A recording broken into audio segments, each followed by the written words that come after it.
moving on. So we've talked about after death. We're going to start talking about before death now. As we age.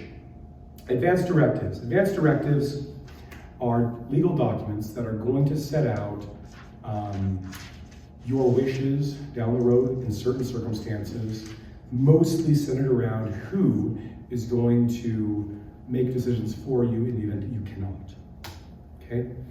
So, durable power of attorney for finances or for financial affairs. Okay? I'm going to use POA a lot of the times to refer to a power of attorney. So I'll tell you that now. You'll see it a lot. Okay? All right. A POA, a power of attorney document, allows you to appoint an agent upon your behalf. An agent can act on your behalf to the same extent that you can act. Okay? Once you're deceased, they can't act because you can't act. Right? Makes sense? Okay? All right. Same with, like, for example, if you own a business, they can act, if you give them authority to act on your behalf in your business. Unless you no longer own your business, right? Someone else does, okay?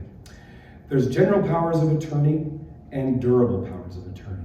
For these purposes, really durable power of attorney is the only one that makes any sense, okay? A general power of attorney, again, your agent can only act to the extent that you can act. If you're unable to make decisions for yourself or communicate those decisions, then they're also unable to do those things under a general power of attorney. A durable power of attorney is durable because it survives that, okay?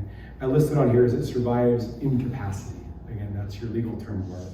So if you get to a point to where you can't act on your own behalf because you can't speak rationally, or you're unable to make those decisions, you're in a coma, whatever it is, then they can still make those decisions on your behalf. Okay. Power of attorney can be effective. They're very flexible documents. Okay. Let's start off with that right now. You can have them say whatever you want. Okay.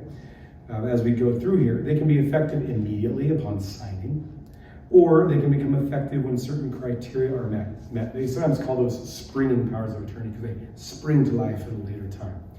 The most common one there is a power of attorney that only becomes effective when, for example, 2 or more doctors have both verified that I cannot communicate rationally, or something like that, okay? You can put those limitations in a power of attorney. However, one of the caveats with that is that that's only so good as the person who's reading it actually reads that part. Because I've seen many circumstances where someone has a power of attorney that should only come into effect when 2 doctors have verified they're not able to communicate rationally, but when the person who's been appointed agent shows that document to the bank or health and welfare or whoever it is, they see power of attorney, they see agent appointed, and they stop, they say, great, you can do it.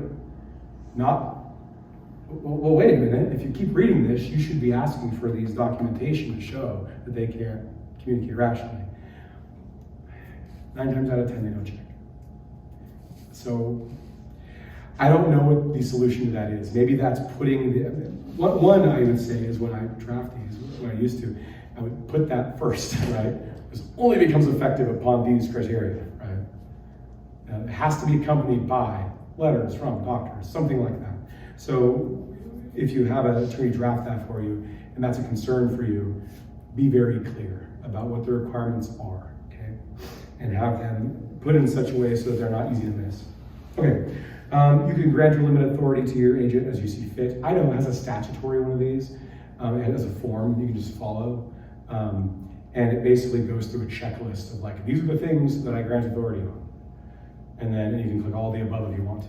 And then it goes through special powers, which I'm not going to go into today, because we don't have time. All right. You don't give up any of your own rights with a power of attorney. You still retain all your rights to make your own decisions, okay? All you're doing is saying that my agent can also act on my behalf, okay? All right. You can revoke it at any time. You can revoke it verbally. You can revoke it by destroying the original. You can revoke it with a letter saying, I revoke. Writing is always the best because there's a record of it. You can keep a copy for yourself. You can send a copy to anyone else. If you've already given power of attorney and someone abuses it, You can send a copy to anyone who might have a copy of that power of attorney saying, hey, bank, don't listen to them. I've revoked their agency as my power of attorney. Okay, you can get the statutory form Idaho Legal Aid's website. You can also register these with the Secretary of State as well. Okay, medical durable power of attorney and living wills. Okay, so a medical durable power of attorney is similar to the financial one, except it covers medical decisions. These also differ in a few other ways. So this one only becomes effective when you cannot communicate rationally. If you're in a hospital, they're going to come to you for medical decisions, right? The only time they're going to ask your agent is if you're unable to communicate what those decisions are, okay? Meaning you're unconscious, unable to communicate rationally, whatever it is, okay? Your agent can access your medical records, communicate with medical workers on your behalf, consent to procedures, sign waivers, consent to release of medical records, can also consent to a discharge from the hospital against a doctor's advice, meaning you'd prefer to go home and just die naturally at home than stay at the hospital, okay? And just generally make medical decisions on your behalf. Okay? Again, you can revoke these at any time, just like with a regular financial power of attorney. Living will, typically speaking, in Idaho anyway, a living will and durable power of attorney for medical care are combined into one document. One section will cover the power of attorney, and the other section will cover the living will. You can also get living wills at most hospitals. Doctors' offices often have them too. Okay. A living will lets you declare what medical care you want to receive under certain circumstances. I kind of abbreviated it here, but essentially this comes into play if 1, you cannot communicate rationally. 2, you are dying, you have a terminal illness, and death is imminent, okay? Death is imminent. And the application of life-sustaining procedures would only serve to further lengthen your life. It will not stop you from dying. It will not cure you, okay? Those things are all things that are determined by the doctors. Right, that's scenario 1. Scenario 2 is that you are in a persistent vegetative state, PVS, persistent vegetative state. Okay. What is a persistent vegetative state? It's not a coma exactly, because what it is it's also not brain death. Okay. The person is alive, but there's no communication happening. They might even open their eyes. They might even be able to swallow food if it's given to them, but there's no communication happening between the person and the workers around them. They, not only speaking, but there's no recognition of the eyes. You know, there's nothing that's showing that. Okay, again, this is something that a doctor determines. Does anyone remember the case of Terry Schiavo in Florida some 10 years ago or so? Terry Schiavo was in a persistent vegetative state after a car accident. She was Catholic. Her husband was not. Her husband wanted to pull the plug and everything. Actually, no, she wasn't even on any mechanical means of support. She was just on a feeding tube. He wanted to pull the feeding tube, which would eventually cause her death. Her parents said no. She's Catholic. She would have never wanted that. And they went to court over it. Eventually, though, husband won because he's the closer kin. Okay, and she passed away. Okay, but that is a persistent vegetative state to give an idea. Okay, specifically, what you state in your living will is. First of all, I don't have this on here, but first of all, you never are refusing pain, treatment for pain, okay? That's never being refused in a living will. Okay? You're always being kept as pain-free as possible and comfortable in a living will. You're never refusing that. Okay? You're saying that you want to have all manner of care, okay, including mechanical means of care, like a respirator, you know, something to keep your heart beating, food and water, even if only received artificially, meaning an IV and a feeding tube primarily. Okay. Your next option, and these are just laid out in a living will, is like option 1, option 2, option 3. Option 2 is you don't want to receive mechanical, artificial means of keeping you alive, like, for example, keeping your heart and your lungs going. Okay, but you do want to receive either food, water, or both, okay? even if it means receiving them artificially through a feeding tube and an IV. And you choose either food, water, or both. And the last is you wish no artificial medical care under these circumstances. So if you're dying, you're terminally ill, death is imminent, artificial means are only going to prolong your life, not save it. You're saying, I want none of it. I want no anything hooked into me, no tubes, no food, no water, nothing. Those are the options you have available to you. And you're going to hear on the Catholic perspective on that much more after I'm done. Well, and next week, Dr. Bonnie's going to speak more to us from a doctor's point of view. Yeah. What she would like to see from the doctor's point of view. Yep. So that's next week. She has to come back. Yep, exactly. So these documents can be revoked at any time, like I said. They can also be registered with the Secretary of State. When you register these documents with the Secretary of State, you get a little card you can put in your wallet that says, I have this, here it is, go find it. The agent your agent you appoint is instructed to follow your living will, but does not necessarily have to follow your living will. What's the point then, right? The point is that sometimes things, the living will is a great document. It does a good job of setting, these are the things we'd like, this is what I'd like to have happen. But you can't see the future, right? You can't see the future.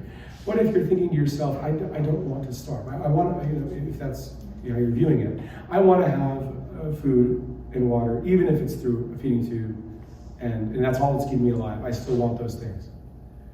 Well, if you have liver failure, receiving food is going to hasten your death, right? It's going to cause you excruciating pain and make you die faster. So even though your living will might say, I want food and water, your power of attorney, your agent might say, discontinue the food because it's going to kill her faster, right? It's going to make her have more pain. So that's one example, right? There's lots of other examples too.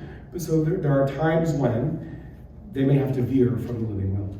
Living will is also going to refer to another document called a post, physician's order for scope of treatment, that I will touch on extremely briefly because I'm not a doctor. And tomorrow we'll get a lot more detail on that, I'm sure. It's actually not tomorrow, right? It's Next Saturday. Next Saturday, Next not Saturday. tomorrow, next Saturday. Next session, I should say. Okay. Yep, okay, there we go. Physician's order for scope of treatment, so a post. Like I said, this is a medical document. I can't draft one for you. I don't have the authority to do that. Only doctors do, okay? Usually they'll create this with a patient when the patient is terminally ill, but again, it's up to the doctor. The forms are actually, I think, created by the Department of Health and Welfare, so you can't even just get them, okay? You can look at examples online that they have those things across, and it's like, this is not an official document, okay? This outlines what care is desired in the event of an emergency. So essentially, something that's probably going to end in your death, right? Like a heart attack or a stroke or something. This can include do not resuscitate language, right? This is your DNR, right? I believe they can be registered with hospital. Again, you'll get more of this next time too. They can be registered with medical emergency providers. When we use a living will, we talk about that. We're talking about a circumstance where you're in the hospital already. And it's like, this is the care you're receiving. Do we want to stop any of it, right? Because if you're in an emergency and all you have is a living will, doctors are going to do everything they can do to keep you alive, okay? They've taken the oath to do that. EMTs are going to do that, the nurses are going to do that, the doctors are going to do that. But with a post can say, I don't want you to do everything you can do to keep me alive. A post can say, don't apply CPR, okay? Because maybe you're dying, you're ready to go meet Jesus, and if you have a heart attack, you don't want an EMT breaking your ribs so that you can linger along a few more weeks in pain in the hospital, right? That might be your choice, okay? Because this is a medical document, if there's any conflict between what a post says and what a previously drafted living will says, or even what your power of attorney, your agent says, the post takes precedent, okay? So the post is a very important document. It's very important you understand what you want, and that's why you have to all come back next time. Okay. All right, Declaration for Mental Health Treatment. We'll be very brief on this one. This is a lesser known document. It's basically a power of attorney for mental health treatment. It varies a little bit in that it specifically states what type of treatment you'd like to have in the event that you need to be receive mental health treatment. So like, for example, you give authority to a person to essentially, it's not called committing unless the state does it, but voluntarily sign you into like a behavioral health center or something like that. Whether or not you can receive psychotropic medication, whether or not certain people are allowed to see you there, contact you there, what information is kept private, that kind of thing. So not everybody needs one of these, right? But you might be in a circumstance where you do need one. Okay, I am probably going way over time, but I can, it's up to you guys, but. Do you want to continue? Yes, you should. Okay, guardianship and conservatorship. What are guardianship and conservatorship? Guardianship and conservatorship is when a court grants authority, the guardian or conservator is granted authority over another person's rights, another person, okay, essentially. The relationship then becomes similar to, because it's the easiest way to explain it, to the same authority a parent has over a minor child, okay? It's authority over that person. Guardianship is authority over the person, and conservatorship is over that person's property, okay? So guardianship is where they live, what medical care they receive, where they can go, who they can see, all those sort of things. Conservatorship is their income, their assets, what happens to their property. Okay. In Idaho, you never give up your right to vote, even if you have a guardian and a conservator appointed over you. It's like the one right you always still have, okay? They also can't change your will. Okay, some more details. So you have to go to court for guardianship or conservator, always. You can get an emergency guardianship for up to 3 months in the case of an emergency over someone, okay?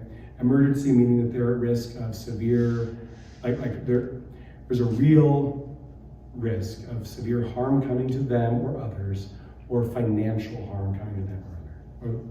Coming to them. It requires a showing of incapacity. Okay?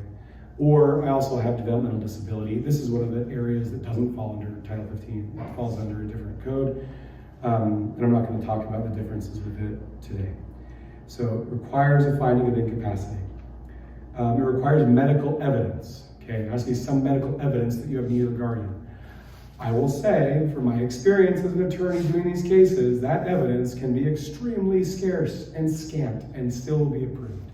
Most of the time, when I have contacted a doctor to ask for some sort of evidence, they will send me a letter on their letterhead with one sentence. One sentence. And the sentence will say, John Smith needs a guardian because of this diagnosis. And that's it.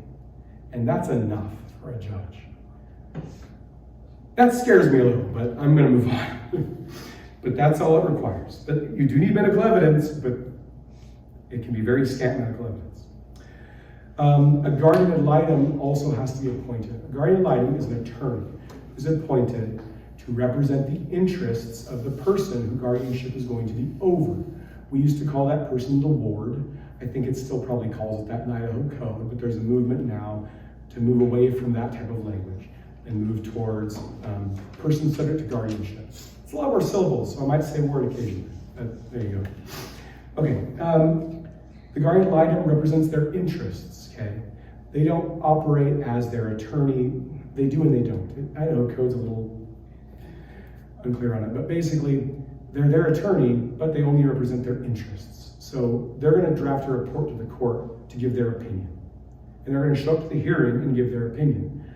But if you're the subject of a guardianship case and you don't want a guardian, your guardian ad litem can still tell the court you need a guardian. Okay? You can't direct them in the same way.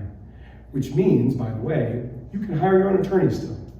So if someone ever files guardianship against you and you have the wherewithal to hire your own attorney, go do that.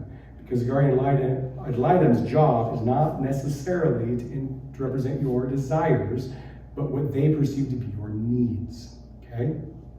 All right. Okay. These cases also require the appointment of a visitor, court-appointed visitor. A visitor is a licensed social worker who has completed a certain number of hours of training.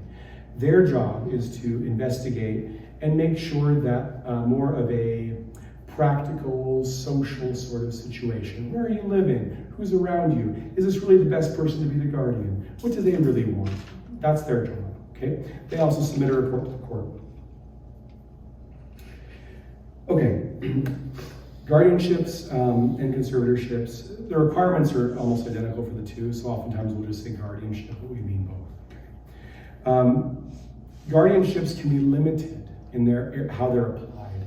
So for example, you could have a guardianship that only says, for example, they have authority to determine where they live, but that's it, okay? And you can still do all the other things, or whatever it might be. In practice, I will tell you, every time I've done a guardianship, even if the visitor and the guardian ad litem say it should be limited, even if it's a developmental disability one and there's a health and welfare board saying it needs to be limited, if the petitioner, the guardian, asks for a plenary, a full guardianship, that is what they will get. Okay. That is just the way the system is right now. Unfortunately, but that's the way it is. However, the code does allow for limited. Most judges haven't seen a limited, but it allows for them. And we need to do a better job educating our attorneys to draft them that way. That's my soapbox. Okay. Because a court grants the guardianship or conservatorship order, only a court can dissolve it. If your guardian decides, or you're a guardian, and you decide you can't do it anymore, or don't want to do it anymore, you have to go back to court to change that. And if the person still needs a guardian, the court won't dissolve it. You'll have to find someone else to be appointed. Okay. Each county has a board of guardians that can do that in a case where there's no one else available, but they have very limited funding, and there's no guarantee that they will take it. Could I just jump in? Just something that was very helpful to me. I am a guardian and a conservator for my aunt, who is profoundly incapacitated with schizophrenia. Guardian means you take care of their physical well-being. Conservator refers to their money. So there is a difference between those two. Mm-hmm. And you can actually have one person be the guardian, and if there's somebody else who's much better with, you got a CPA in the family, that person could be the conservator, if there's a need for it. Yep, exactly. You preempted me. Oh, it's down there, I'm sorry. No, you got it. Yeah, you can actually appoint different people as guardian conservator, which sometimes is a good idea, because depending upon the circumstance, it can be a little work or a lot of work. It just depends on the person who needs the guardianship, conservatorship. Yeah. And on my comments earlier, there are many cases in which a very full guardianship is necessary and needed. I was mostly talking about just the fact that it seems like that's the norm when it doesn't need to be. Anyway, moving on. Okay, guardian and conservators both have to file annual reports as well. There are annual reporting requirements. If you don't file those reports, the Idaho Supreme Court will send you a notice and say, what's the deal, why haven't you done it? Then they'll schedule a hearing and say, show up and explain yourself, and if you don't show up, they'll dissolve the guardianship. Also, anyone can go to the Idaho Supreme Court's website, I should have included this but didn't, and register a complaint against the guardian or conservator. There's a form on there, you can do that, and it goes directly to the Supreme Court. And they can review them and decide if they need to contact the guardian ad litem to go do additional work. Because your guardian ad litems in this case, they're on for the rest of the case, which means until the person is deceased. So they still may be called up to act after the fact. Okay. Also, the person subject to the, your rights are subject to the guardian and conservator, and just also so you're aware, because of some decisions made by the executive branch of the federal government, anytime a guardianship or conservatorship case is filed, a form is also sent to the FBI saying who the people are who now have a guardian conservator.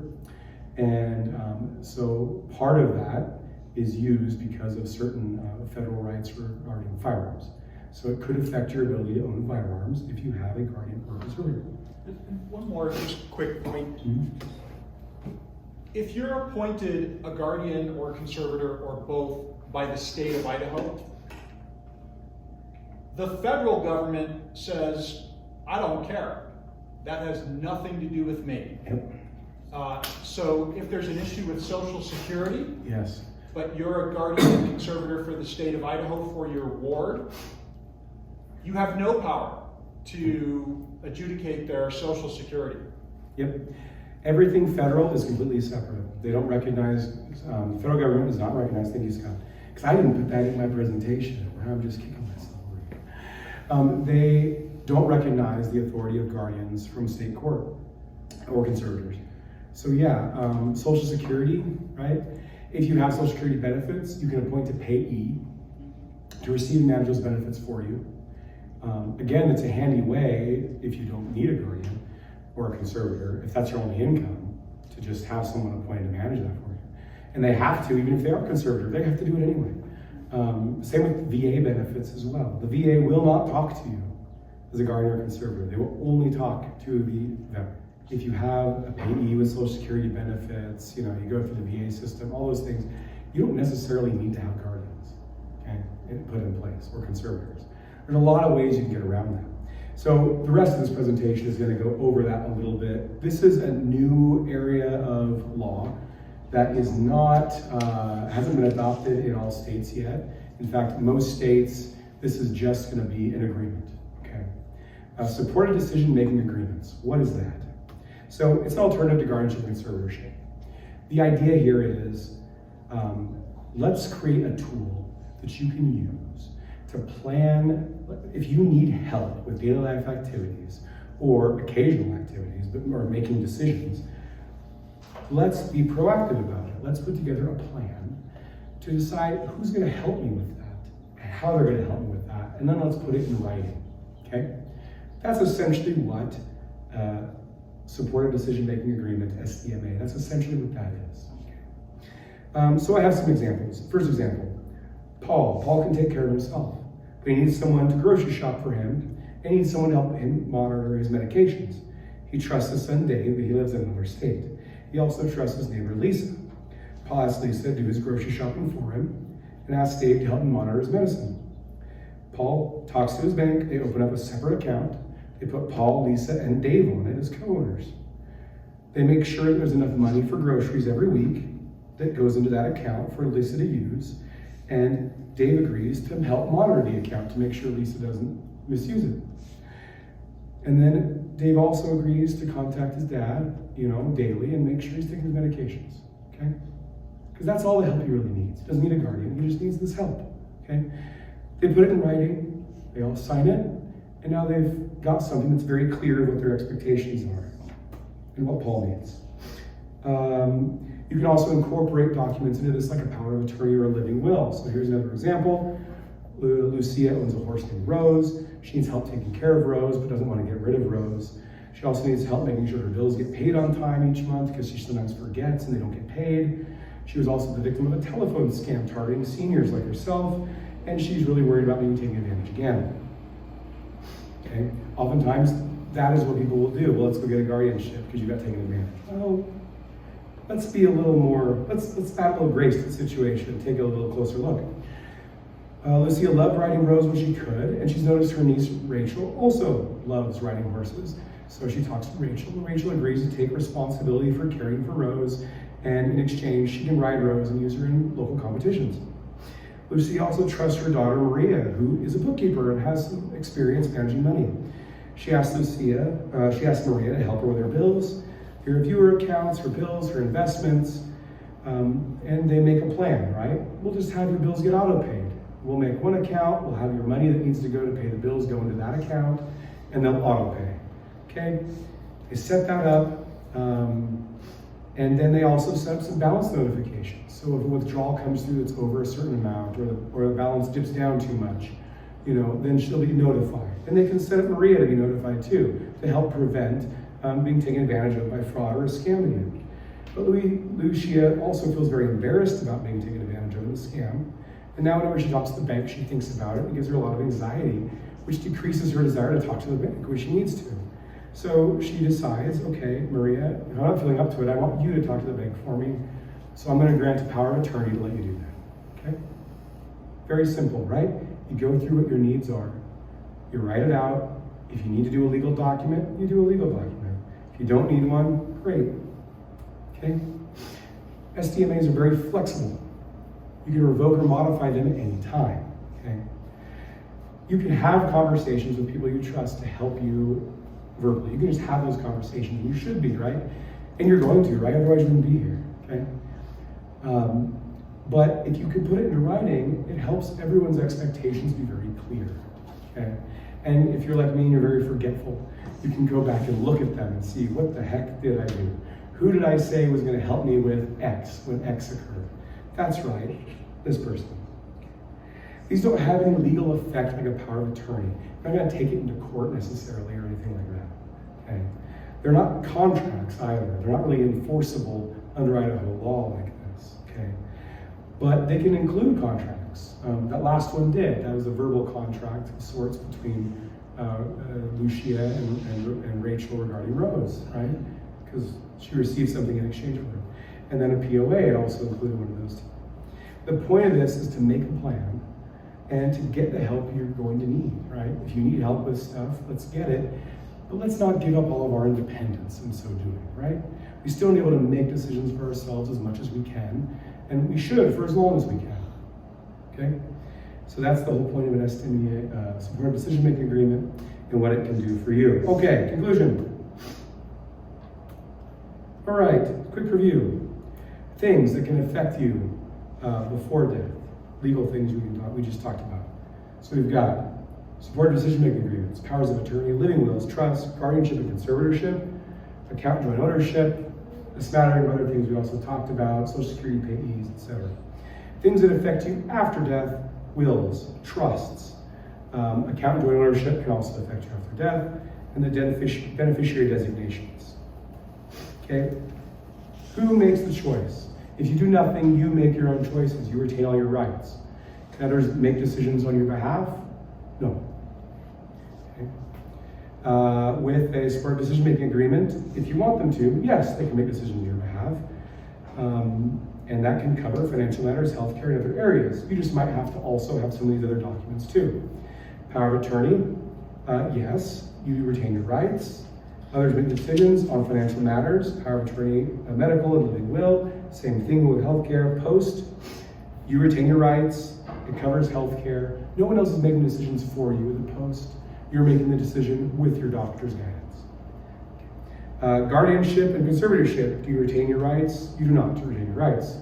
At least partially, right? Even with a limited guardianship or conservatorship, you're still giving up some of your rights. Others make decisions for you. Okay. Bottom line, make a plan. Make a plan, okay? It's hard to talk about death. It's hard to talk about end of life, especially with our loved ones. But we have to do it. So I think the mic probably lost its batteries. I apologize. So just project right now. All right. But you have to do it. There you go. All right, question time. I know we covered a lot. Okay, I will be here through the entire time and be around a little bit. If you have any additional questions, I'll hang out for a bit if anybody wants to come talk to me. And then, yeah, my contact info is up there if you want it, and some additional resources where you can get some of these documents as well. Joe, thank you very much. That was so much. Do a whole day.